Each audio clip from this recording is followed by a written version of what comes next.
Dear students, today we are going to discuss about the topic price discrimination under monopoly. Now, before going to discuss the price discrimination under monopoly, let us have a look on what is monopoly. The word monopoly has been derived from Greek words monos, which means single or alone, and polein, which means right to sell. So, by definition, monopoly can be defined as monopoly is a rarest form of market in which there is a single seller of a commodity of lasting distinction without close substitutes. A monopoly firm enjoys an absolute power to produce and sell a commodity. In real world today, the existence of pure monopoly in the private sector is rarest of the rare market condition. Most monopolies, wherever they exist, are public sector monopolies or the government permitted monopolies. In government monopolies, the government has to sole control on the price and production. This, however, does not mean that a monopoly firm is absolutely free from any kind of competition.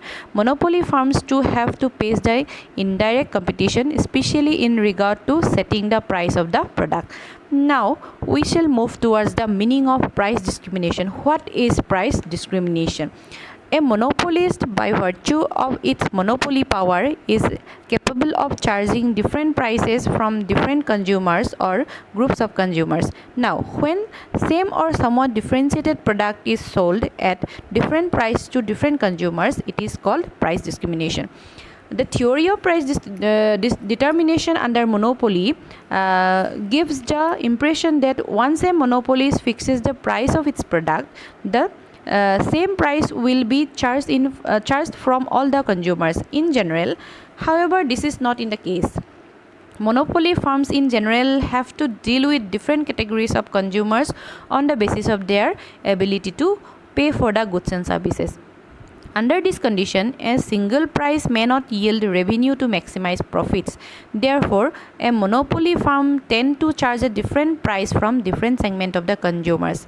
A monopolist, simply by virtue of its power, its monopoly power, can be capable to charge different prices from different consumers. Now, if a monopoly sells a identical product at a different prices to different buyers, it is called a discriminatory monopoly. Now, consumers are discriminated in respect of price on the basis of their income or their purchasing power, geographical location, age, sex, quantity they purchase, their association with the seller, frequency of purchases, purpose of the use of the commodity or services, and also on the other ground which the monopolist may find to suitable. Now, there are some bases for price discrimination, and the bases are such as price discrimination on the basis of age. Now, for example, price discrimination on the basis of age can be found basically in railways, roadways, airways sectors.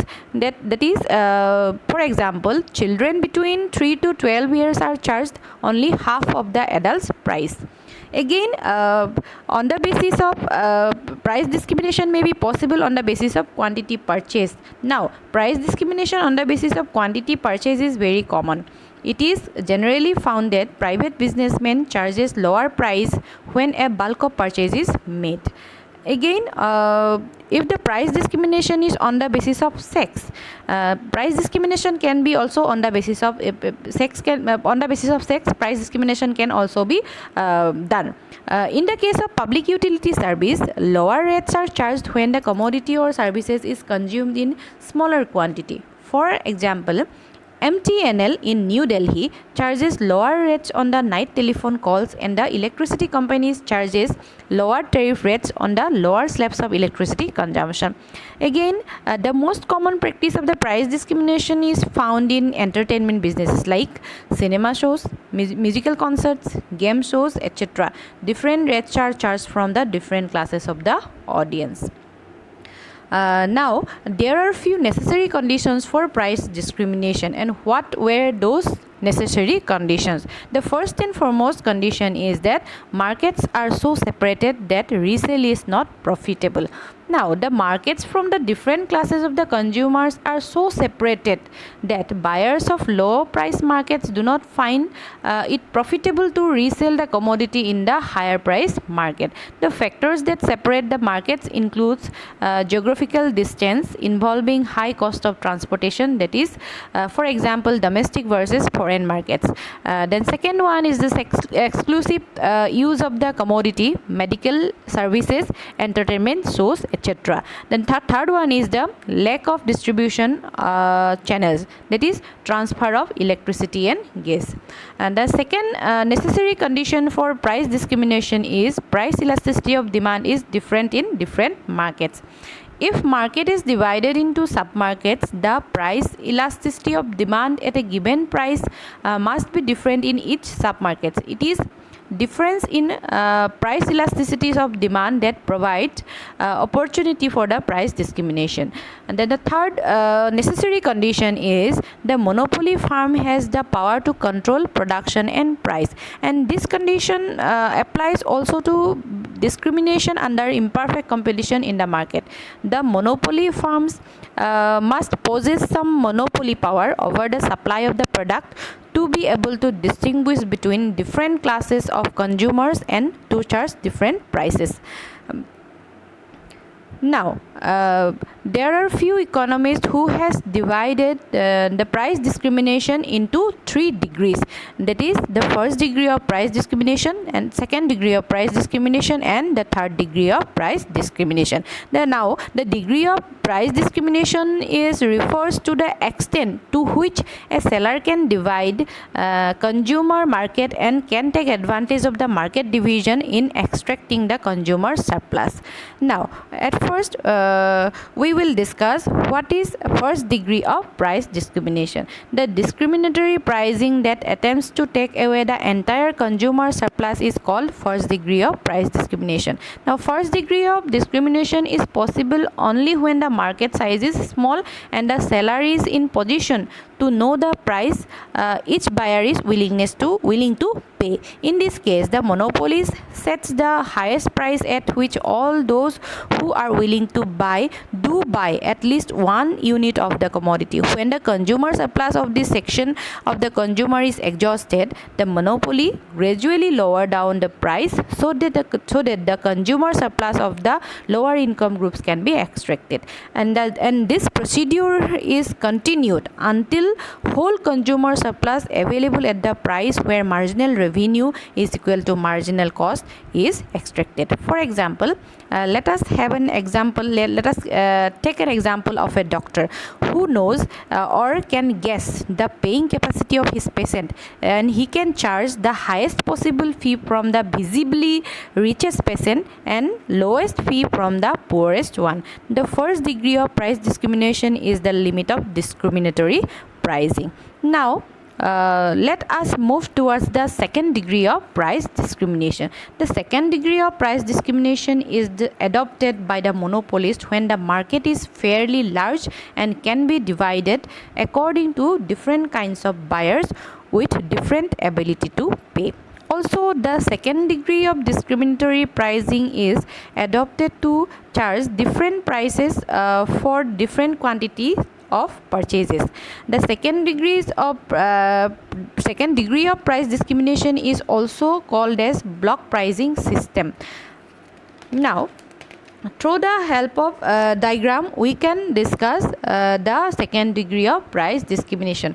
Before going to discuss the diagrammatic explanation, there are few feasible conditions under which the second degree of price discrimination can be possible, and the feasible conditions are the number of consumer is large and price rationing can be effective. Here, as in case of utilities like electricity, telephones, natural gas, and also consumer durable goods. And the second feasible condition is demand curves of all the consumers are identical. The third one is a single rate is applicable only for a group of large numbers of buyers. Now, through the help of diagram, we can explain the second degree of price discrimination. Here, in the diagram, we have taken price in the vertical axis and demand per unit in the horizontal axis.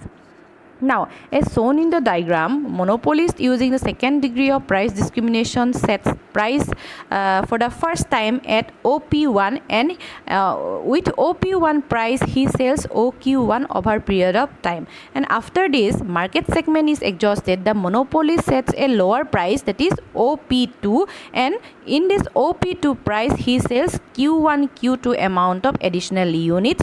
Then monopoly sets still a lower price after OP2, then he sets OP3 of lower price for the third lowest segment of the consumers group to sell an additional quantity of Q2 Q3 units.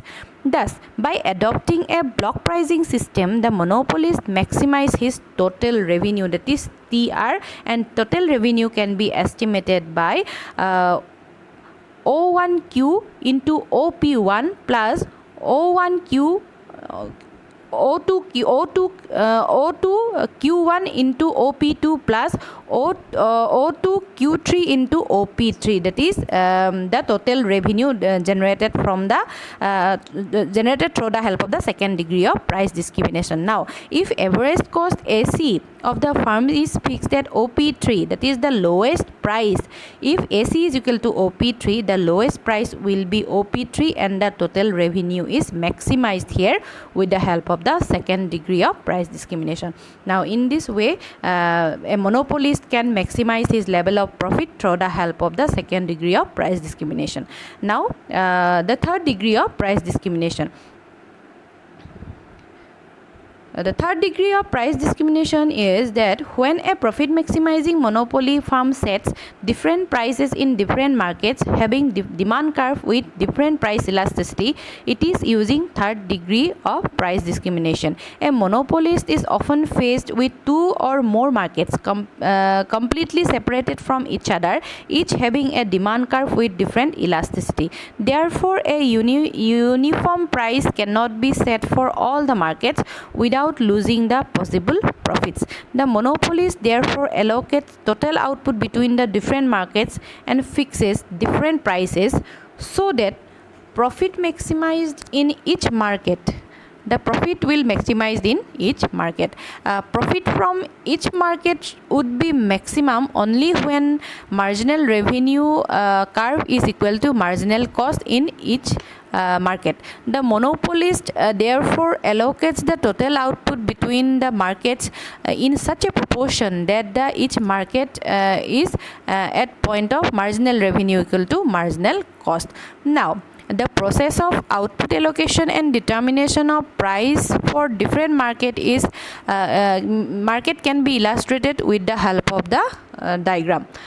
Now, suppose that a monopolist has to sell its good in only two markets. Let us suppose that there are only two markets, market A and market B, and the two markets are also so separated that transfer of commodity from one market to another is not possible. Now, the demand curve DA and the marginal revenue curve MRA is given for the market A, which represents the average revenue and marginal revenue curve for the market A, and the curve DB and marginal revenue MRB in the diagram represents the average revenue and marginal revenue curve for the market B respectively. Now, the horizontal summation of the demand curve DA and DB gives the total demand curve of the two markets as shown by the curve average revenue is equal to D, and the horizontal summation of marginal revenue D and marginal revenue B, marginal revenue of A and marginal revenue B gives the marginal revenue curve as shown by the curve marginal revenue in the diagram. Firm's marginal cost is shown by MC. Given the marginal revenue and marginal cost curve, the firm's profit maximization output is determined by the intersection of the two curves, that is in figure that marginal revenue MR and marginal cost MC curves intersect at point T, determining the equilibrium output at OQ and thus the equilibrium level of output of the firm is determined at OQ level. Now, the monopolist has to allocate the output OQ between two markets in such a proportion that profit maximization condition is satisfied in both the markets. That is, in both the market, marginal cost must equal to marginal revenue. The profit maximizing output for each market can be obtained by drawing a line from P parallel to x-axis through marginal revenue B and marginal revenue A. The points of intersection on curved marginal revenue A and marginal revenue B determines the optimum share of each market. As shown in the diagram, the monopolist maximize profits in market A by selling OQA units of output at price AQA, and by selling OQB units of market OQB units in market B at BQB price.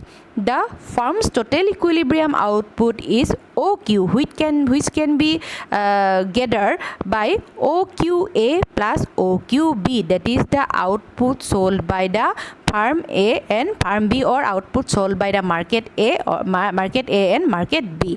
Note that in the panel or in the diagram, marginal revenue A MRA is equal to marginal cost MC in market A, and in another diagram we seen that OQB at point OQB, marginal revenue B MRB is equal to MC marginal cost in market B. That is, marginal cost MC is equal to TQ is equal to marginal revenue of A is equal to marginal revenue of B. Thus, the equilibrium condition is satisfied in both the markets, and the monopoly firm adopting the third degree of price discrimination maximize its profit. The third degree method of price discrimination is most suitable where the total market is divided between home and foreign markets. Now, after this, we can see that there are some social benefits of price discrimination. Now, price discrimination is the charging different prices from different sets of consumer for the same commodity is generally not acceptable to the society. In the past, it has been condemned as illegal and immoral. The objection is that why charge a higher price from some consumers and lower price from some others, while there is no extra advantage to those who pay a higher price, or why benefit some at the cost of some others. Discriminatory pricing has also been criticized as a destructive tool in the hands of the monopoly. As in the past, large corporations had sought to use price discrimination to prevent the growth of competition. Besides, price discrimination may cause misallocation of resources and hence may be deterrent to the social welfare also.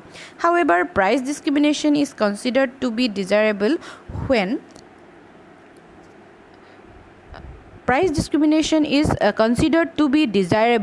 it adds to the social welfare also. Therefore, price discrimination is generally justified on the following grounds for the social benefits.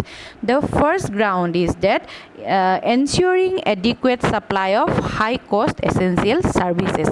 Price discrimination is socially desirable in the case of goods and services which are essential for the society as a whole, but their production is unprofitable because in the long run average cost curve is higher than their anticipated average revenue.